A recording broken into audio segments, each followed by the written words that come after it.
All right, so we are back on Ship of Fools. You can see that it's an absolute disaster.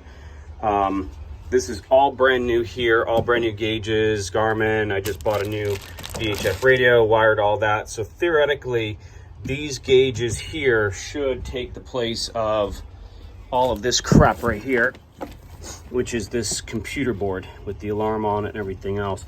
This is all the old panel and console. So I've ripped all of this garbage out, which really doesn't work. It sort of does, but suspect at best. And got these. So I got to call the company to figure out, because if you notice, I'm missing a few things here.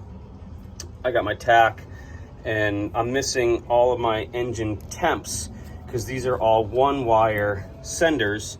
So I've got my oil pressure and my engine coolant temp and my tack, and that's pretty much it. So how does this transfer up into here and then give me alarms, which is what the Coast Guard mandates me to have?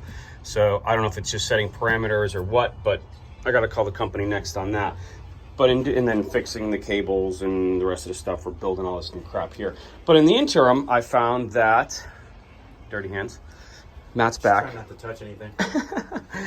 In the interim, I was doing an inspection and I realized that we're missing a motor mount, or sheared off, really. I mean, it looks like it's there, but you can see we're missing the whole top to it. And Matt's dirty, so yeah, it's gone. So yep, completely sheared right off. I don't know why, but it did. But they're old. This is a new engine. I just installed this one mid-year last year, so we've got to do this one next. I got another one in the garage that it's on the project of getting rebuilt. So we're going to take this motor mount, and I'm going to do both motor mounts. The backs looks pretty good still. So it's just the two fronts that we're going to do, but we got to jack the motor up, and if you can see, there is less than zero space in between both of these engines. So to get down in there, and I'm really short, I can't even fit down in there, nor can Matt. So we're having a problem just trying to get the bolts out. We finally got this one out. We can't get the back one out yet.